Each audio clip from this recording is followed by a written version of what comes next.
Andito tayo ngayon sa may Barangay Mudyang na parte. So titingnan natin dito itong bypass road pa rin na magkonekta dyan sa may Malagamot Road. Tatawid ng Malagamot Road papuntang Kabantian. So ito yung i-drone shot natin dito mula rito sa may crossing ng Mudyang Road papunta ng Malagamot Road. So malayo-layo ito.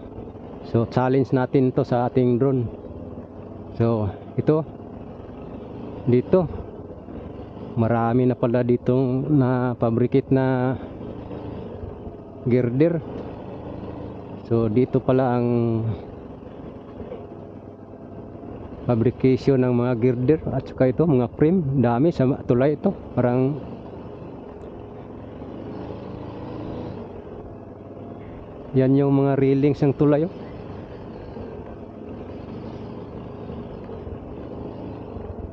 Ito ang dami. Dito na pala ang mga girder no, naka ready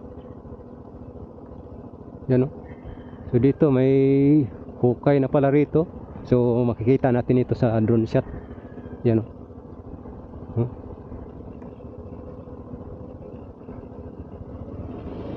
So ito yung drone shot natin mula doon sa may Mudyang. So ayan mga ka-viewers, mga kabayan, so makita natin dyan oh, yung sa kanto ng Mudyang. Ito po.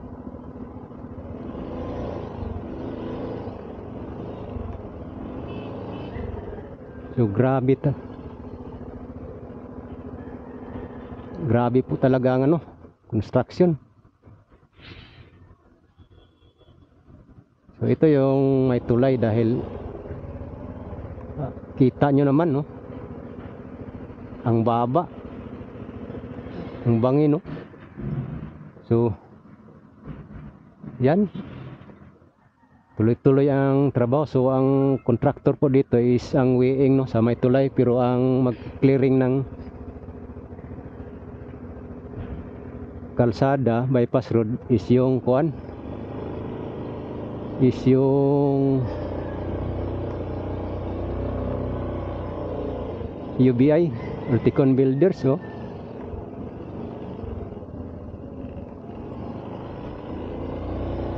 Ayan, titingnan po natin ito.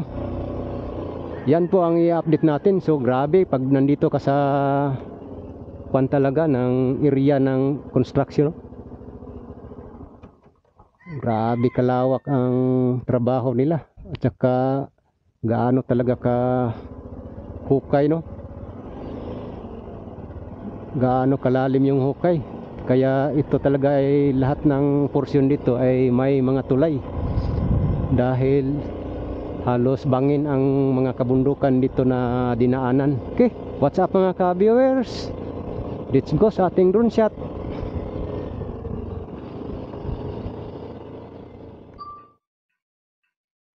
Ayan, what's up mga kabayan at saka ating mga viewers no. So dito po tayo sa may Mudyang side. So ito yung challenge natin. So subukan po natin may drone shot dito mula rito sa may crossing ng Mudyang Road papunta ng Malagamot. So dito po tayo mag-umpisa sa may Mudyang Road. So ito na po yung construction dito no, na part ng bypass road. So bypass road po ito, itong 45.5 km Davao City bypass road no. So dito makikita po natin, dito tayo mag-umpisa, papunta tayo sa may Malagamot Road no. So mahaba-haba 'yon. So what's up lang mga ka-viewers. So ito na yung construction dito sa Barangay Mudyang po ito.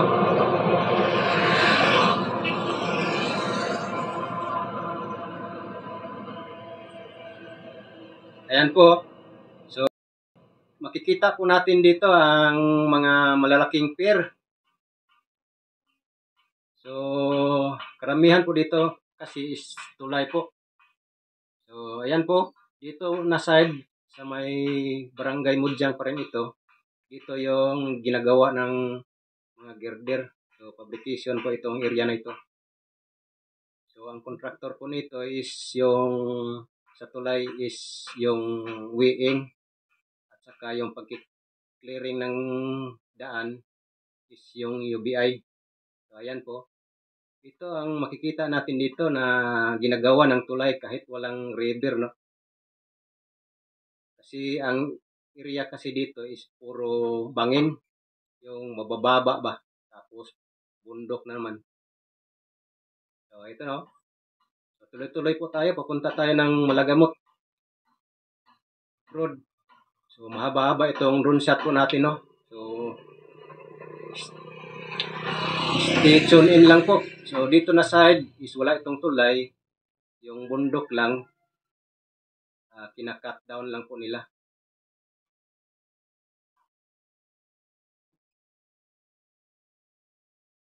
So, dito mayroon din palang publication ng girder.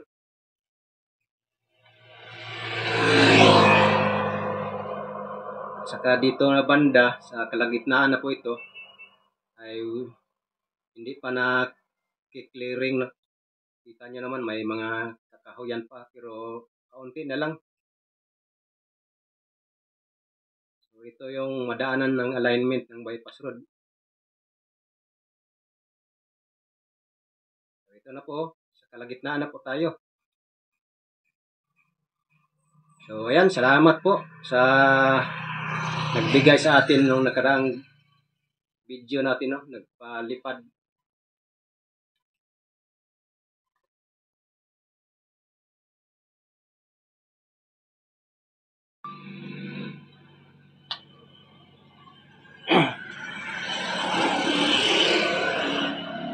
Ayan po, nandito na po tayo sa kalagitnaan ng Mudyang at saka Malagamot Road. So, kung titingnan nyo po, so pag may mga ganito na mga malalapad na poste, yan po ay tulay. So, ito po yun, no? So, ibig sabihin na may tulay pero walang river. So, ganito talaga dahil halos bangin kasi yung dinadaanan dito, mga bundok ba. So, ayan. So, maraming salamat din po pala sa nakaraang video natin doon sa may Davao City Coastal Road. Ay mayroon po na nagbigay ng blessing, no? Salamat po. So, malaking tulong na rin po sa atin pagbablog yun, no? So, ito po ang update natin dito sa may Mudyang at saka Malagamot. So, makikita na po natin. So, malalaking mga poste na po, malalapad na poste na po ang makikita natin dito. So, ito na po yung sa side ng Malagamot area. So, sa mga gusto pa palang abot ng blessing sa atin, no? So, diyan sa comment section, mayroon pong nakalagay diyan na dollar sign. I-click nyo na lang po yan kung paano makapagbigay ng blessing, no, sa lahat ng mga vlogger. So, ito po yung Malagamot Road. So, dito na side, may sinisiminto na pala dito. Papunta na po ito ng Kabantian, Komunal. So, last vlog po natin dito is wala pa po itong simento. Ito.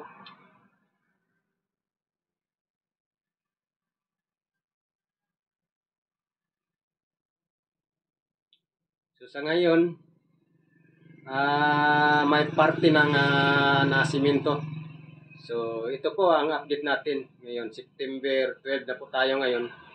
So, nakatawid tayo ng Malagamot Road. Papunta na ng Dillonor na part.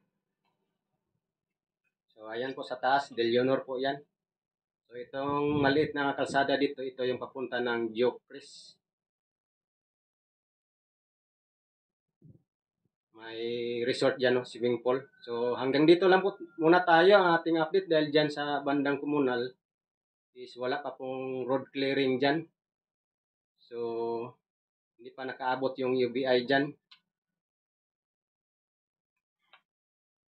So, ayan po. Thank you so much. At hanggang dito lang po ang ating update dito sa may area ng Malagamot Road at saka Mudjang Road. So, i-drone shot talaga natin para makita, no? Malaman yung alignment. Yan po. So, okay naman yung panahon. Medyo mahambon-hambon lang konti. So, yan po. Thank you so much. At balikan lang din po natin ito sa ibang araw, no? So, para maihatid sa inyo ang panibagong update dito. Ito po yung part sa 45.5 km bypass road project dito sa Davao City. So, connection din po ito sa may twin tunnel. So, malapit na lang po ang twin tunnel dito. Diyan sa may Barangay Waan. So, diyan sa may Mandog Road, nag-umpisa na rin, papunta na ng Kabantian. Okay, thank you so much at God bless po sa inyong lahat.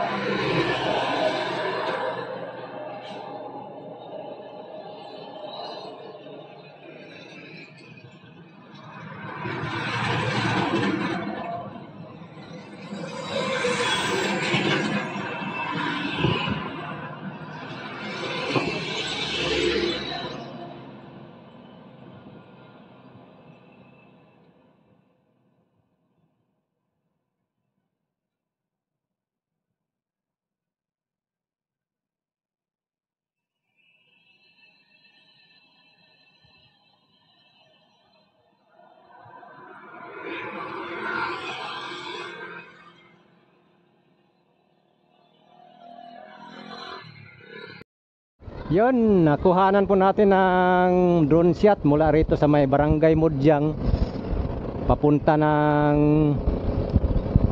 Malagamot Road. So mahaba-haba po, sobra 3 kilometro po mula rito hanggang doon sa may Malagamot Road. So at least na